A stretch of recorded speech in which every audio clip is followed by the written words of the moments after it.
24-এর ছাত্র নাগরিক অভ্যুত্থান যখন শুরু হয়, আমি তখন সাউথ আফ্রিকাতে। সেখানকার সরকার তাদেরকে যাবজ্জীবন দিয়েছিল। তখন আমাদের এই যে প্রধান উপদেষ্টা ডক্টর মোহাম্মদ ইউনূস সরাসরি G2G বলে, এটারে G2G, government to government, G2G, উনি চিঠি লিখলেন যে তাদেরকে, ইউর হাইনেস, হে সম্মানিত আমির, আপনি আমার এই চিঠির কারণে আমার সম্মানে এই 53 জন বাংলাদেশিকে মাফ করে দেন। এই চিঠির বদৌলতে বেকসুর খালাস পেয়ে গিয়েছিল আমাদের ভাইরা। জানেন না এই ঘটনা আপনারা? তাহলে গভর্নমেন্ট টু গভর্নমেন্ট চিঠি দেওয়া হয়। সপ্তম হিজরিতে বিষ্ণু ইসলাম সব সুপার পাওয়ারের কাছে চিঠি দিলেন। রোমান সম্রাটের কাছে, পারস্য অধিপতির কাছে, মিশরের অধিপতির কাছে, সবার কাছে চিঠি লিখলেন।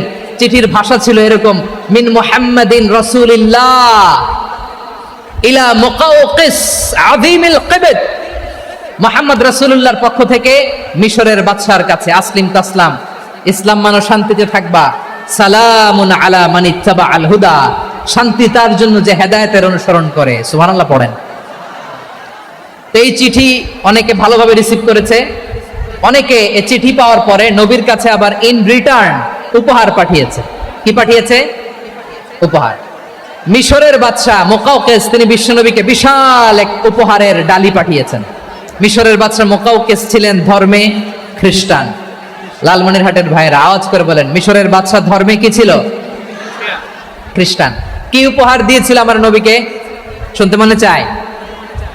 আওয়াজ নাই লালমনিরহাটের গলায়। শুনতে মনে যায়? 1000 স্বর্ণমুদ্রা। 1000 স্বর্ণমুদ্রা।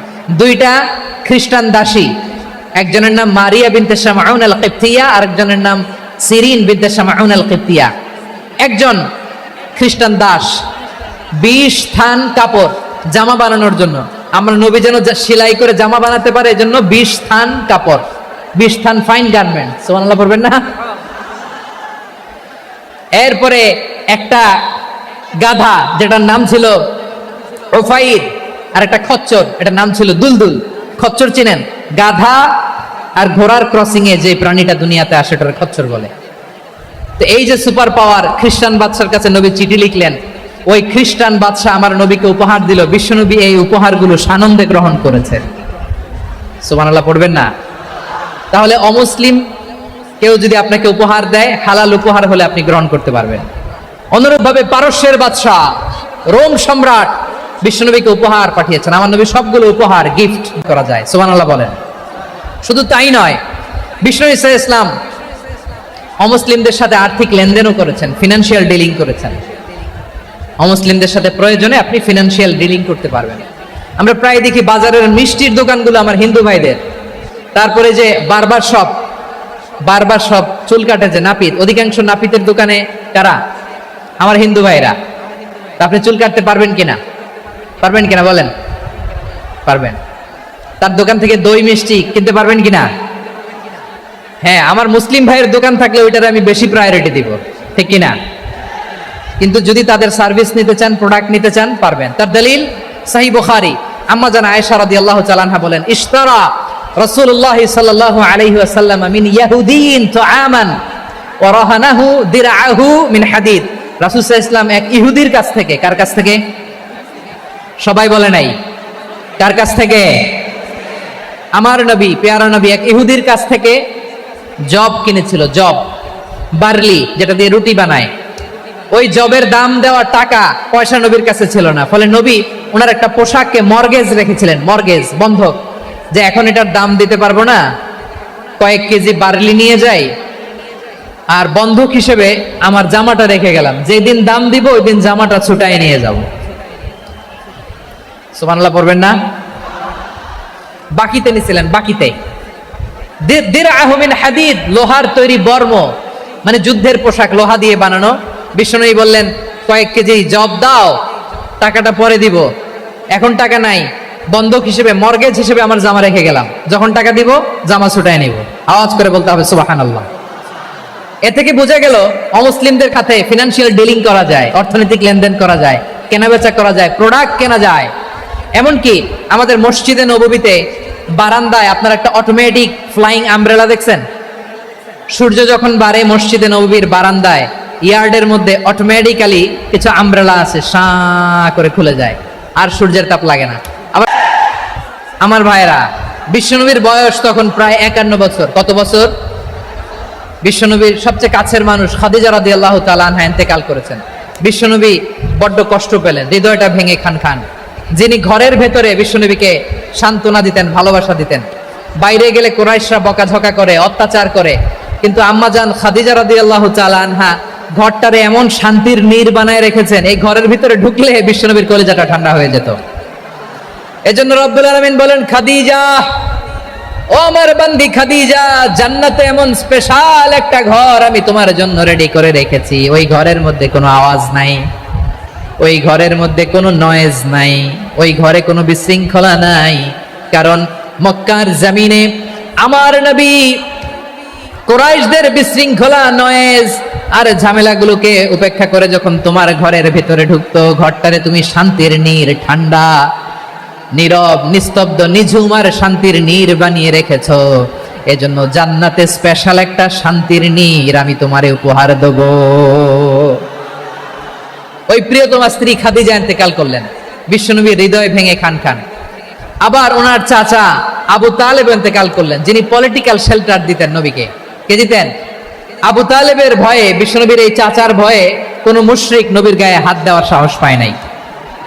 এখন স্ত্রীও নাই, চাচাও নাই, নবীকে আশ্রয় দেওয়ার কেউ নাই, নবীর চারদিকে অন্ধকার।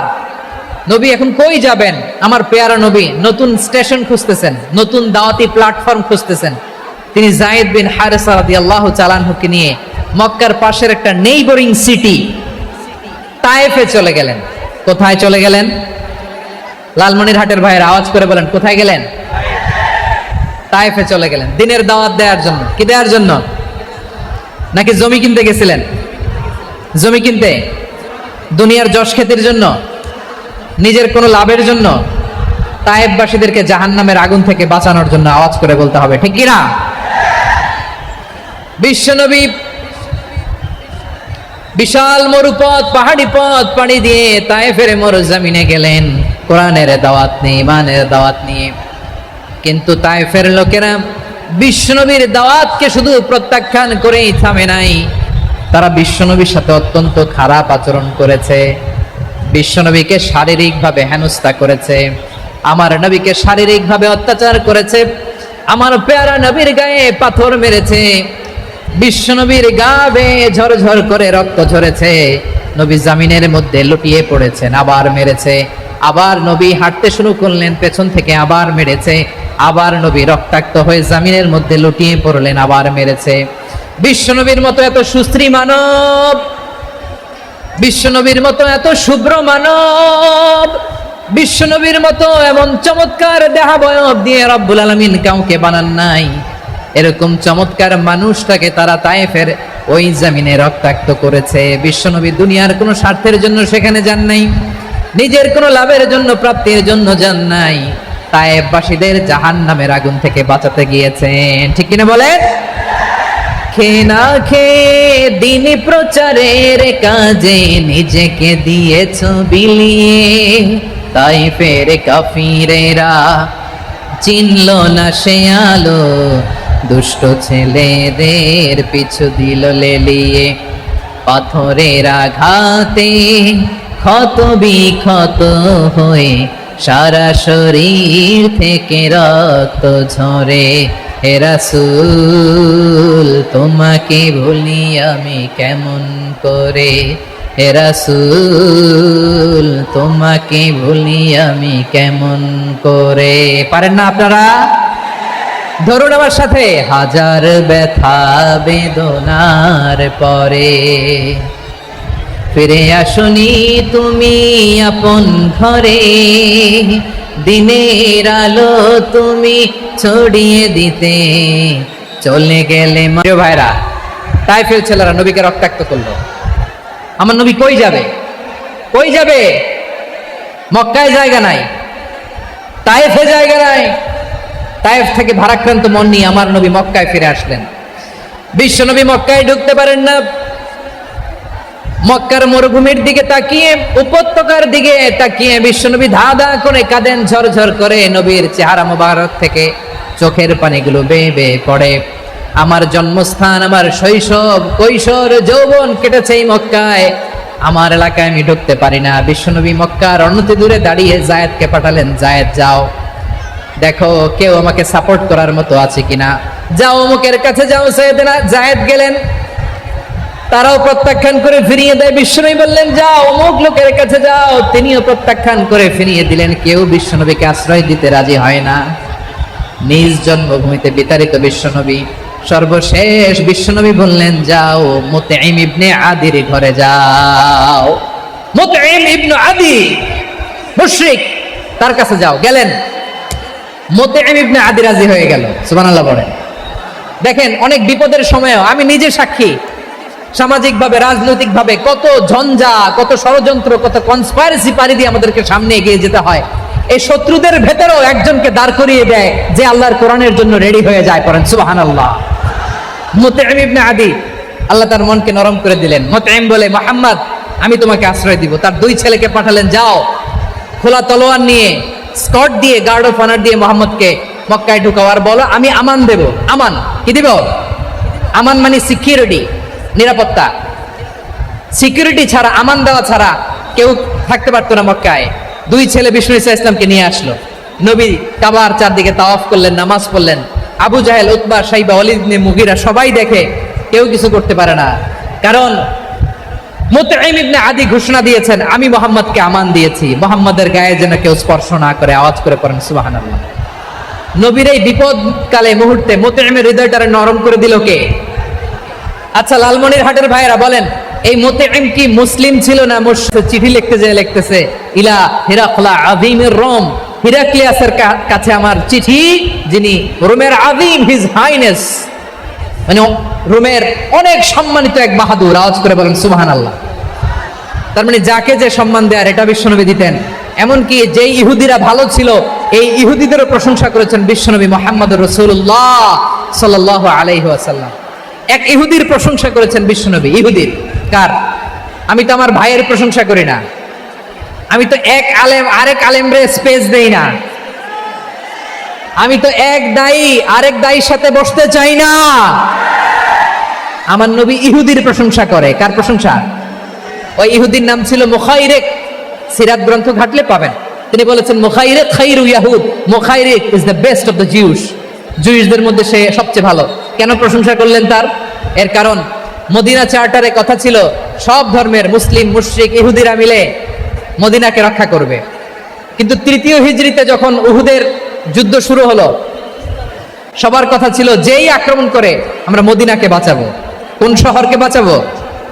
মদিনাকে। কিন্তু কুরাইশরা যখন অ্যাটাক করলো, ইহুদিরা আর আসে না, ইহুদিরা আর বেরোয় না। বিষ্ণু বললেন ওহে ইহুদিরা, তোমরা না চুক্তি করলে আমার সাথে যে মদিনা বাঁচাতে সবাই ঝাঁপিয়ে পড়বো, আসো। একটা ইহুদিও বেরোয় না, কেউ আসে নাই সেদিন, একজন ছাড়া। তার নাম মুখাইরেক। তার নাম কি? মুখাইরেক বাহাদুরের মতো ঘোড়সাওয়ার হয়ে বেরিয়ে গেলেন এবং বললেন গোটা ইহুদি সাম্রাজ্যের একজনও যদি না আসে আমি মুখাইরেককে কেউ ঘরে আটকে রাখতে পারবে না। বেরিয়ে আসলেন, এসে বললেন আমি মুহাম্মদের পক্ষে যুদ্ধ করব। আমি মারা গেলে আমার সম্পদ আমার উত্তরাধিকারীরা পাবে না, আমার সম্পদ তোমরা মুহাম্মদকে দিয়ে দিবা। সুবহানাল্লাহ বলেন। উহুদের ময়দানে 70 জন মুসলমান শহীদ হলো।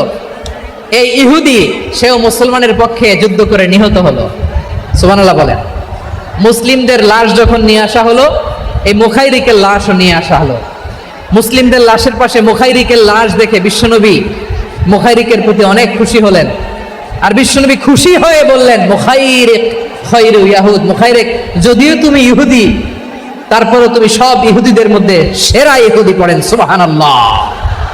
আমার নবী ইহুদিকেও সম্মান দিতে কার্পণ্য করে নাই। আওয়াজ করে